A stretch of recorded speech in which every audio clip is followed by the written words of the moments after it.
Today we've come here on a sad day. ഇന്ന് നമ്മൾ ഇവിടെ വന്നിരിക്കുന്നത് ഏറ്റവും ദുഃഖകരമായ ഒരു ദിവസത്തിലാണ്. It was a day one of the greatest men ever born in India was taken away from us. India ചരിത്രത്തിൽ ജനിച്ചു വീണ ഒരു മഹാനായ വ്യക്തിയുടെ രക്തസാക്ഷി ദിനമാണ് എന്നതാണ് ഏറ്റവും പ്രധാനപ്പെട്ട കാര്യം. And he was taken away by a person who was consumed by hatred. ഗാന്ധിജിയെ പോലെയുള്ള ഒരു മഹാനായ നേതാവിനെ ഒരു വ്യക്തി ഈ നാട്ടിൽ ഉന്മൂലനം ചെയ്ത ദിവസമാണ് എന്നുള്ളതാണ് ഇതിന്റെ പ്രത്യേകത. Nathuram Godse tried to kill Gandhi a number of times. Nathuram Godse ഗാന്ധിയെ കൊല്ലാൻ നിരവധി തവണ ശ്രമിച്ചിട്ടുണ്ട്. And he succeeded today. അദ്ദേഹം അതിൽ വിജയിച്ചത് ഈ ജനുവരി 30 എന്ന ഈ ദിവസമാണ്. He hated Gandhi. അദ്ദേഹം ഗാന്ധിയെ വെറുത്തിരുന്നു. He hated Gandhi because Gandhi used to search for truth. അദ്ദേഹം ഗാന്ധിജിയെ വെറുത്തിരുന്നു. എന്തുകൊണ്ടെന്നാൽ അദ്ദേഹം സത്യത്തെ മുറുകെ പിടിച്ചിരുന്നു. And he was not interested how powerful you were, who you were. He was only interested in finding the truth. Gandhiji ആരെയും ഭയപ്പെട്ടിരുന്നില്ല. ഗാന്ധിജി സത്യം മുറുകെ പിടിക്കുകയും സത്യത്തെ ഉയർത്തിപ്പിടിക്കുകയും ചെയ്ത മഹാത്മാവാണ്. He didn't tell the British that I hate you. അദ്ദേഹം ഒരിക്കലും ബ്രിട്ടീഷുകാരോട് പറഞ്ഞില്ല ഞാൻ നിങ്ങളെ വെറുക്കുന്നു എന്ന്. He told them you are not aligned with the truth. അദ്ദേഹം ബ്രിട്ടീഷുകാരോട് പറഞ്ഞത് നിങ്ങൾ സത്യത്തോടൊപ്പം ചേർന്ന് നിൽക്കുന്നില്ല എന്നാണ്. And Gandhiji defended the truth. അങ്ങനെയാണ് ഗാന്ധിജി സത്യത്തെ മുറുകെ പിടിക്കുകയും സത്യത്തെ പൂർണ്ണമായി പ്രതിരോധിക്കുകയും ചെയ്തിട്ടുള്ളത്. And if you read the name of his autobiography, it is called My Experiments with Truth. ഗാന്ധിജിയുടെ ആത്മകഥ നിങ്ങൾ വായിക്കണം. അതിന്റെ പേര് എന്റെ സത്യാന്വേഷണ പരീക്ഷണങ്ങൾ എന്നാണ്. It is not called India's Experiments with Truth. അത് ഒരിക്കലും ഗാന്ധി പറഞ്ഞില്ല തന്റെ ആത്മകഥ ഇന്ത്യ ചരിത്രവുമായി ബന്ധപ്പെട്ട സത്യങ്ങളാണെന്ന് ഒരിക്കലും പറഞ്ഞില്ല. It is not called Our Experiments with Truth. അദ്ദേഹം ഒരിക്കലും പറഞ്ഞില്ല നമ്മളുടെ സത്യാന്വേഷണ പരീക്ഷണമാണെന്ന് പറഞ്ഞില്ല. It is called My Experiments with Truth. അദ്ദേഹം പറഞ്ഞത് എന്റെ സത്യാന്വേഷണ പരീക്ഷണങ്ങൾ എന്നാണ്. And the idea is that everybody has the right to search for their truth. അതിന്റെ അർത്ഥം അല്ലെങ്കിൽ അതിന്റെ ആശയം എന്ന് പറയുന്നത് ഏതൊരു വ്യക്തിക്കും സത്യത്തെ അന്വേഷിക്കാനുള്ള കടമയുണ്ട് എന്നുള്ളതാണ്. So if you look in front here today, we have a picture of Mahatma Gandhi and we have a picture of the preamble. നിങ്ങൾ ഇവിടെ നോക്കുക, ഇപ്പൊ നമ്മുടെ മുമ്പിൽ മഹാത്മാഗാന്ധിയുടെ ചിത്രമുണ്ട്. അതോടൊപ്പം തന്നെ ഭരണഘടനയുടെ ആമുഖം നമ്മുടെ മുമ്പിലുണ്ട്. And just the same way Mahatma Gandhi said my experiments with truth, he left us with the constitution. Mahatma Gandhi അതുകൊണ്ട് തന്നെ ഇന്ത്യയുടെ പ്രിയാമ്പിളിൽ പറഞ്ഞതുപോലെ തന്നെ സത്യത്തെ അന്വേഷിച്ച് നടന്നൊരു മനുഷ്യൻ, ആ മനുഷ്യന്റെ ചിത്രമാണ് നമ്മളിവിടെ കാണുന്നത്. Imagine what a great thing he did.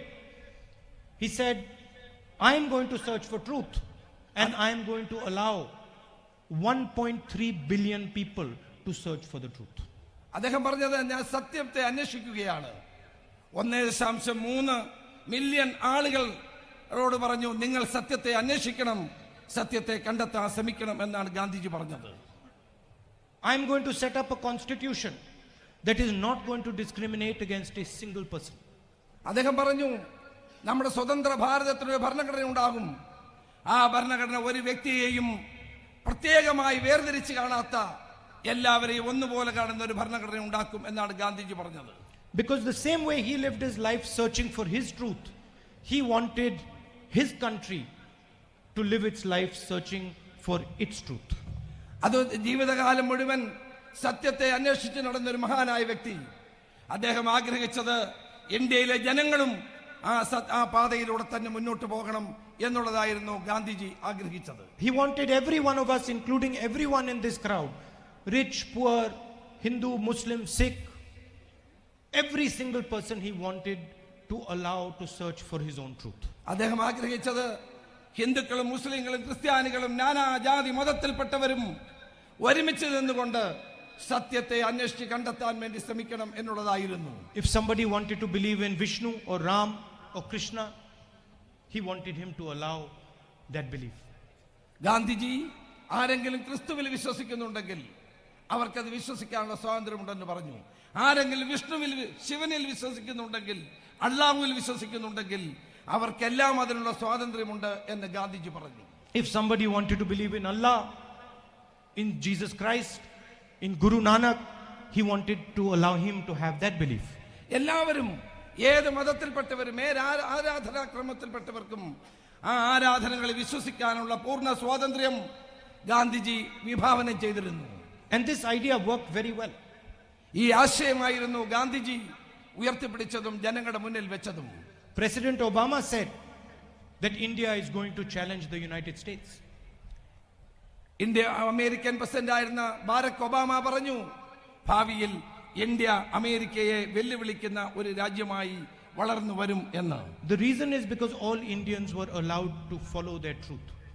എന്തുകൊണ്ടെന്നാൽ ഓരോ ഇന്ത്യക്കാരനും സത്യത്തെ അന്വേഷിക്കുകയും കണ്ടെത്തുകയും ചെയ്യും എന്നുള്ളത് കൊണ്ടാണത്. And if you look at our culture, at our history, this is embedded in our tradition. നിങ്ങൾ നമ്മുടെ ചരിത്രം പരിശോധിച്ച് നോക്കുക. നമ്മുടെ പാരമ്പര്യം അതാണ്, നമ്മുടെ ചരിത്രം അതാണ് എന്ന് നമുക്ക് കാണാൻ കഴിയും. You can look across the country and you will find great people who encouraged others to search for their truth. നിങ്ങൾ പരിശോധിച്ച് നോക്കുക. ഇന്ത്യ ചരിത്രത്തിലെ മഹാന്മാരായ ഓരോ വ്യക്തിയും സത്യത്തിന്റെ അന്വേഷകരായിരുന്നു. സത്യം കണ്ടെത്താൻ വേണ്ടി അവർ പരിശ്രമിച്ചിരുന്നു. Narayana Guruji, Basava, Guru Nanak, Kabir, the list is very, very long. Sreenarayana ഗുരുദേവനാണെങ്കിലും Guru Nanak ആണെങ്കിലും ബസവയാണെങ്കിലും ഇന്ത്യയിൽ ജീവിച്ചിരുന്ന മഹാപുരുഷന്മാരെല്ലാം ഈ പാതയിലൂടെ തന്നെയാണ് മുന്നോട്ട് പോയിട്ടുള്ളത്. നമ്മുടെ ലിസ്റ്റ് വളരെ വലുതാണ്. കബീർ ആണെങ്കിലും എല്ലാവരും ലിസ്റ്റ് വളരെ നീണ്ടതൊന്നാണ്. And today, an ignorant man, an uninformed man is trying to challenge this idea. ഇന്ന് ഒരു മനുഷ്യൻ ഈ ആശയങ്ങളെ മുഴുവൻ വെല്ലുവിളിക്കാൻ വേണ്ടി ശ്രമിക്കുന്ന കാഴ്ച നമുക്ക് ഇന്ത്യയിൽ കാണാൻ കഴിയുന്നു. He is so full of hatred and anger that he cannot even understand what India's strength is. അദ്ദേഹത്തിന് ഇന്ത്യയുടെ ശക്തി എന്താണെന്ന് മനസ്സിലാകുന്നില്ല. അദ്ദേഹം രാജ്യത്തെ വെറുപ്പിന്റെയും പരസ്പര വിശ്വാസമില്ലായ്മയുടെയും അന്തരീക്ഷം ഉണ്ടാക്കാൻ ശ്രമിക്കുന്നു. The ideology is the same. ആ ആശയം അല്ലെങ്കിൽ അവരുടെ ആദർശം എന്ന് പറയുന്നത് ഒന്ന് തന്നെയാണ്. Nathuram Godse, Narendra Modi, they believe in the same ideology. നരേന്ദ്രമോദിയും നാഥുറാം ഗോഡ്സെയും ഒരേ ആശയത്തിന്റെ വക്താക്കളാണെന്ന് പറയാൻ ഞാൻ ആഗ്രഹിക്കുന്നു. There is no difference, except Narendra Modi does not have the guts to say he believes in Nathuram Godse. ഒരു കാര്യത്തിൽ മാത്രമേ വ്യത്യാസമുള്ളൂ. നരേന്ദ്രമോദി പറയുന്നില്ല ഞാൻ നാഥുറാം ഗോഡ്സെയുടെ ആശയങ്ങളെ വിശ്വസിക്കുന്നു എന്ന് പറയുന്നില്ലെന്ന് മാത്രമേ ഉള്ളൂ. I don't know if you know, but when Nathuram Godse shot Mahatma Gandhi, he did not look in his eyes. നിങ്ങൾക്കറിയാം, മഹാത്മാഗാന്ധിയെ നാഥുറാം ഗോഡ്സെ വെടിവെച്ച് കൊന്നപ്പോൾ അദ്ദേഹത്തിന്റെ കണ്ണുകളിലേക്ക് നാഥുറാം ഗോഡ്സെ നോക്കിയില്ല. Because a liar, a coward can never look at the truth. കാരണം ഒരു കള്ളനും ഭീരുവിനും ഒരിക്കലും ആ കണ്ണുകളിലേക്ക് നോക്കാനുള്ള ധൈര്യം ഉണ്ടായിരുന്നില്ല. And what has Narendra Modi done? അത് തന്നെയാണ് നരേന്ദ്രമോദിയും രാജ്യത്ത് ചെയ്തുകൊണ്ടിരിക്കുന്നത്. Today, if you go to the United States, if you go to Western Europe, anywhere, any country outside India, and you ask them what they think about India, ഇന്ന് നിങ്ങൾ ലോകത്തിന്റെ ഏത് ഭാഗത്ത് ചെന്നാലും, നിങ്ങൾക്ക് വെസ്റ്റേൺ യൂറോപ്പിൽ പോയാലും അമേരിക്കയിൽ പോയാലും ലോകത്തിന്റെ ഏത് ഭാഗത്ത് ചെന്നാലും അവിടുത്തെ ജനങ്ങൾ ഇന്ത്യയെ പറ്റി എന്ത് ചിന്തിക്കുന്നു എന്ന് നിങ്ങൾ പരിശോധിക്കണം, നിങ്ങൾ മനസ്സിലാക്കണം. They say that India has lost its way. അവരെല്ലാവരും പറയും ഇന്ത്യയുടെ വഴി ഇന്ന് നഷ്ടപ്പെടുത്തിയിരിക്കുന്നു, ഭാവി നഷ്ടപ്പെടുത്തിയിരിക്കുന്നു എന്ന് വ്യക്തമായി തന്നെ പറയും. India used to show the world how a great country behaves. India ലോകത്തിന് കാണിച്ചു കൊടുത്തു എങ്ങനെയാണ് മഹത്തായ ഒരു രാജ്യം മുന്നോട്ട് പോകേണ്ടത്, പെരുമാറേണ്ടത്, പ്രവർത്തിക്കേണ്ടത് എന്ന് കാണിച്ചു കൊടുത്തിട്ടുണ്ട്. Many languages, many different religions, all working together towards one goal. വിവിധ മതങ്ങൾ, വിവിധ വിശ്വാസങ്ങൾ, വിവിധ ആചാരങ്ങൾ, മര്യാദകൾ എല്ലാവരും കൂടി ഒന്നിച്ച് മുന്നോട്ട് പോകുന്ന രാജ്യമാണ് India. And today they say, we look towards India and India is at war with itself. ഇന്ന് അങ്ങനെ ആയിരുന്നു ഇന്ത്യ. ഇന്ന് നമ്മൾ ഇന്ത്യയെ കാണുന്നത് അങ്ങനെയല്ല. ഇന്ന് യുദ്ധസമാനമായ സാഹചര്യം ഇന്ത്യയിൽ നിലനിൽക്കുന്നു എന്ന് അവർ പറയുന്നു. People are locked up for saying what they believe. ജനങ്ങളെ അവർ പൂട്ടിയിടുന്നു. അവർ വിശ്വസിക്കുന്നതിന്റെ പേരിൽ, അവരുടെ വിശ്വാസം മുറുകെ പിടിക്കുന്നതിന്റെ പേരിൽ അവരെ ഇരുമ്പഴിക്കുള്ളിലാക്കാൻ ശ്രമിക്കുന്നു. Thinkers like Kalburgi and Gauri Lankesh are shot. കൽബുർഗിയെ പോലെ, ഗൗരി ലങ്കേഷിനെ പോലെ അഭിപ്രായം പറയുന്നവരെ വെടിവെച്ചു കൊല്ലുന്ന ഒരു നാടായി ഭാരതം മാറുന്നു. Women are being raped every single day. എല്ലായിടത്തും നമുക്ക് കാണാൻ കഴിയുന്നത് ഇത്തരം സംഭവങ്ങളാണ്. Unemployment at the highest since 45 years. നമ്മുടെ രാജ്യം നേരിടുന്ന ഏറ്റവും വലിയ പ്രശ്നം 45 വർഷക്കാലത്തെ ഏറ്റവും വലിയ തൊഴിലില്ലായ്മ രാജ്യം നേരിടുന്നു. An economy that used to grow at 9.5% is growing at 2.5%. നമ്മുടെ രാജ്യത്തിന്റെ സാമ്പത്തിക വളർച്ച 9.5% ഇന്ന് 5.5% താഴെയിലേക്ക് കൂപ്പുകുത്തുന്നു. Youngsters cannot see a future. നമുക്ക് നമ്മുടെ പുതിയ തലമുറയ്ക്ക് ഭാവിയെ പറ്റി പ്രതീക്ഷയോടെ നോക്കിക്കാണാനുള്ള അവസരമില്ല. And on top of that, Indians are being made to prove that they are Indians. അതോടൊപ്പം തന്നെ അതിനേക്കാൾ എല്ലാം ഉപരിയായി ഇന്ത്യക്കാർക്ക് തങ്ങൾ ഇന്ത്യക്കാരാണെന്ന് തെളിയിക്കേണ്ട ബാധ്യത ഈ ഗവൺമെന്റ് വരുത്തി വെച്ചിരിക്കുന്നു എന്നുള്ളതാണ് ഏറ്റവും ദുഃഖപൂർണമായ ഒരു കാര്യം. Who is Narendra Modi to decide if I am Indian? ആരാണ് ഈ നരേന്ദ്രമോദി? ഞാൻ ഒരു ഇന്ത്യൻ ആണെന്ന് എന്നോട് തെളിയിക്കാൻ പറയുന്ന എന്ത് അധികാരമാണ് നരേന്ദ്രമോദിക്കുള്ളത്? Who has given him the license to decide who is Indian and who is not Indian? ആരാണ് നരേന്ദ്രമോദിക്ക് ഞാൻ ഇന്ത്യൻ ആണോ അല്ലയോ എന്ന് തെളിയിക്കാനുള്ള ലൈസൻസ് ആരാണ് കൊടുത്തിട്ടുള്ളത്? I know I am Indian. I don't have to prove it to anybody. ഞാൻ ഒരു ഇന്ത്യൻ ആണ്. എനിക്ക് മറ്റാരും എന്റെ സർട്ടിഫിക്കറ്റ് നൽകി ഇന്ത്യൻ ആണെന്ന് തെളിയിക്കേണ്ട ആവശ്യമില്ല എന്ന് ഞാൻ പറയാൻ ആഗ്രഹിക്കുന്നു. And there are 1.3 billion Indians who don't have to prove that they are Indians to these people. അതുകൊണ്ട് തന്നെ ഇന്ത്യക്കാരായി മണ്ണിൽ ജനിച്ചു വീഴുന്ന ഏതൊരു വ്യക്തിക്കും ആരുടെ സർട്ടിഫിക്കറ്റിന്റെ ആവശ്യമില്ല എന്ന് പറയാൻ ഞാൻ ആഗ്രഹിക്കുന്നു. So that is the situation, brothers and sisters. ഇതാണ് ഇന്ത്യയിൽ എന്ന് കണ്ടുകൊണ്ടിരിക്കുന്ന സാഹചര്യം. And who is he protecting? ആരെയാണ് അദ്ദേഹം സംരക്ഷിക്കുന്നത്? He is protecting his friends. അദ്ദേഹം സംരക്ഷിക്കുന്ന അദ്ദേഹത്തിന്റെ സുഹൃത്തുക്കളെയാണ്. Mr. Adani is given all the ports in the country. അദാനിക്ക് എല്ലാ പോർട്ടുകളും അദ്ദേഹം വിറ്റ് കഴിഞ്ഞിരിക്കുന്നു.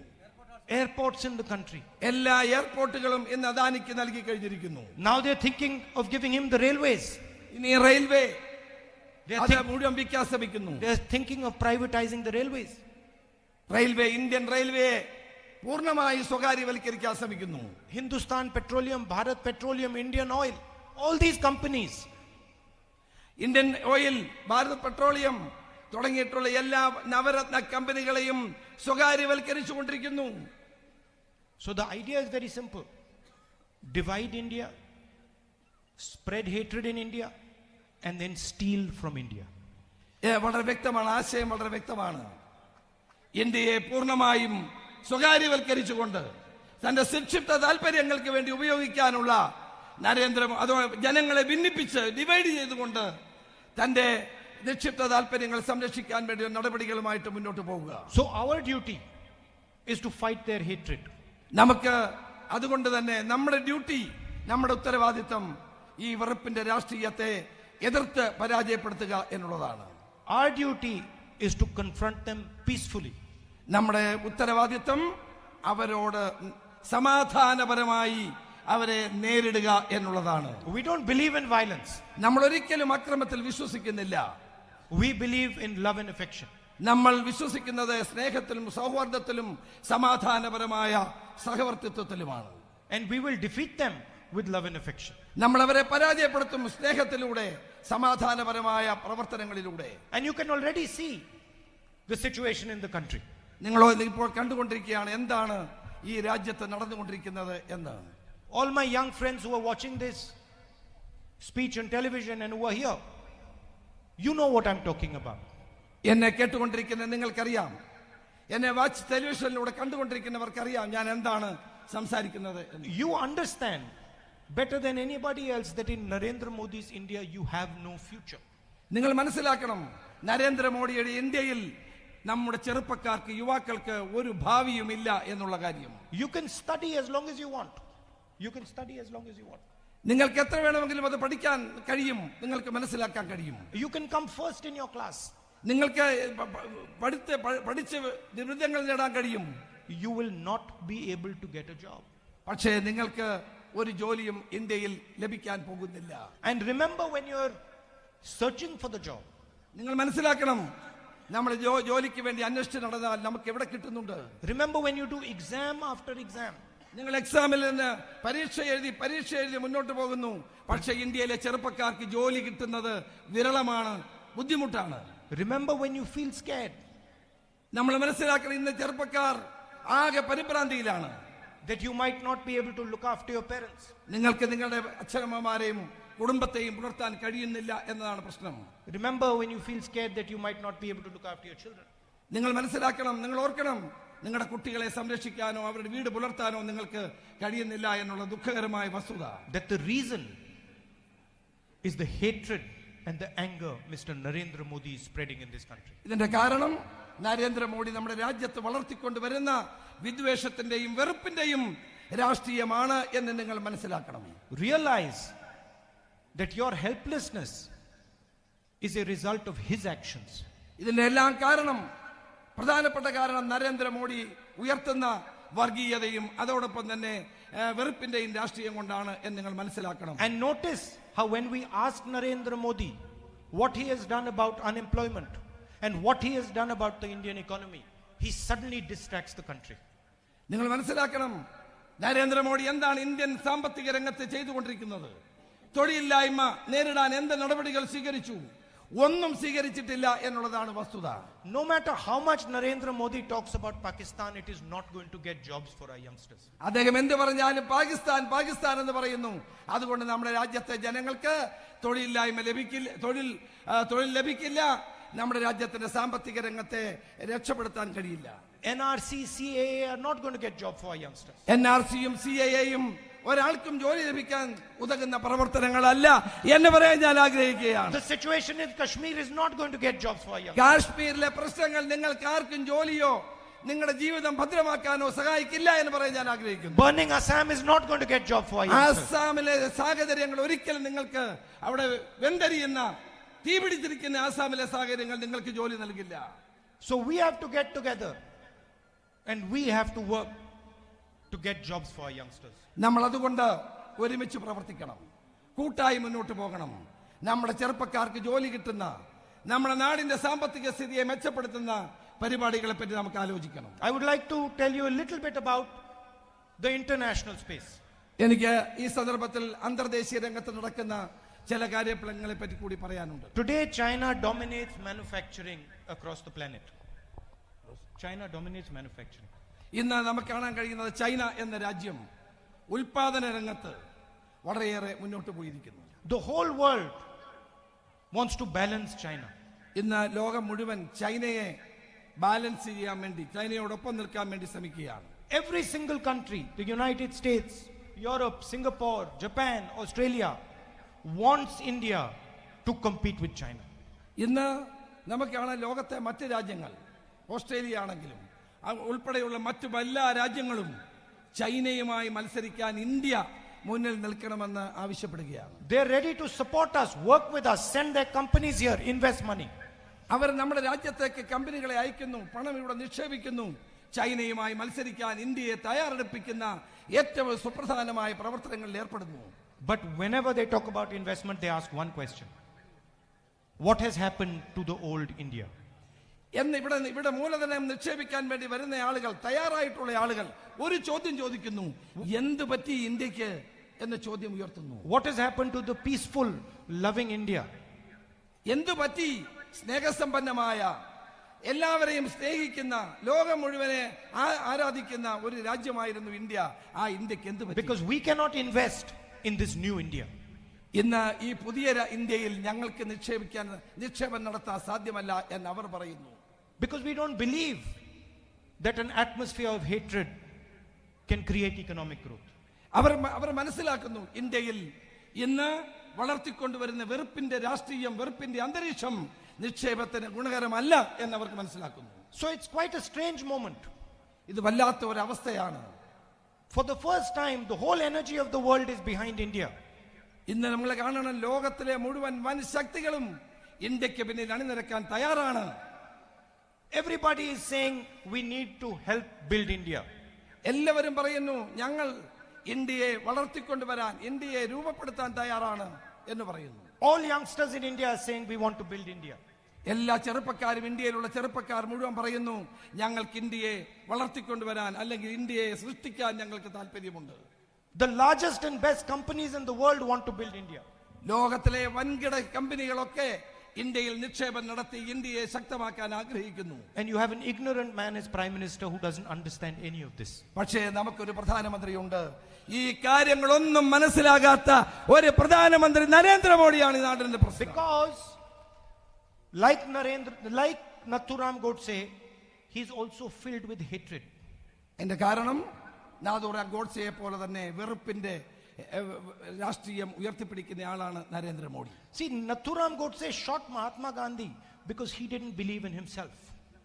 നാഥുറാം ഗോഡ്സെ മഹാത്മാഗാന്ധിയെ കൊന്നത് കാരണം അദ്ദേഹത്തിൽ തന്നെ വിശ്വസിക്കുന്നില്ല എന്നുള്ളത് കൊണ്ടാണ്. He loved no one, he cared for nobody, he believed in nobody.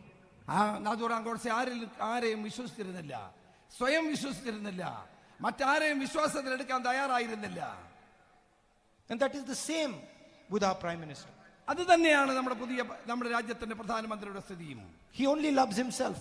അദ്ദേഹത്തെ മാത്രമേ സ്നേഹിക്കുന്നുള്ളൂ. He only believes in himself. അദ്ദേഹത്തെ മാത്രമേ വിശ്വസിക്കുന്നുള്ളൂ. He is not interested in listening to the voices, the billions of voices of this country. അദ്ദേഹം ഈ രാജ്യത്തെ കോടാനുകോടി വരുന്ന ജനങ്ങളുടെ വികാരങ്ങളെയോ അവരുടെ പ്രത്യാശകളെയോ അവരുടെ പ്രശ്നങ്ങളെയോ കേൾക്കാൻ ഇന്ത്യയുടെ പ്രധാനമന്ത്രിക്ക് സമയമില്ല എന്നുള്ളതാണ് വസ്തുത. And the same way we fought the ideology of Nathuram Godse, we're going to fight the ideology of this man. അത് തന്നെയാണ് നാഥുറാം ഗോഡ്സെയുടെ ഐഡിയോളജി ഉയർത്തിപ്പിടിക്കുന്ന പ്രധാനമന്ത്രിയുമായി നമുക്ക് ആ പോരാട്ടം നടത്തണം. And I am telling you 100% we are going to win. അതുകൊണ്ട് ഞാൻ നിങ്ങൾക്ക് ഉറപ്പ് നൽകുന്നു, ആ പോരാട്ടം നമുക്ക് നേതൃത്വം കൊടുക്കാൻ നമുക്ക് ഒരുമിച്ച് മുന്നോട്ട് പോകാമെന്ന് പറയാൻ ആഗ്രഹിക്കുന്നു. Thank you very much. എല്ലാവർക്കും നന്ദി.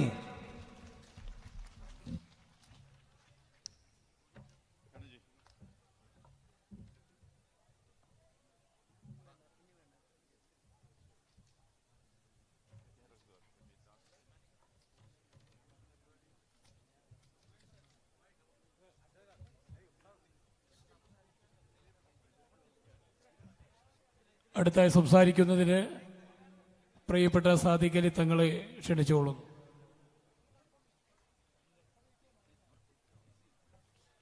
അസ്സലാമു അലൈക്കും. എല്ലാവർക്കും എൻ്റെ വിനീതമായ നമസ്കാരം. നമ്മുടെ ഈ മഹാറാലി ഉദ്ഘാടനം ചെയ്ത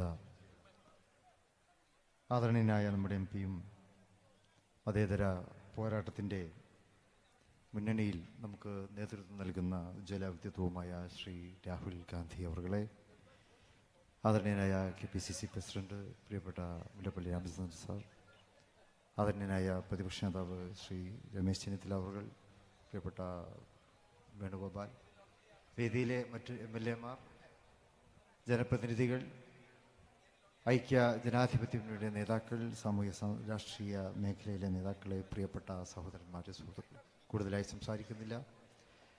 ഔപചാരികതയ്ക്ക് വേണ്ടി മാത്രം എഴുന്നേറ്റ് നിന്നതാണ് ആദരണീയനായ ശ്രീ രാഹുൽ ഗാന്ധി അവരുടെ ശ്രദ്ധേയമായ പ്രസംഗം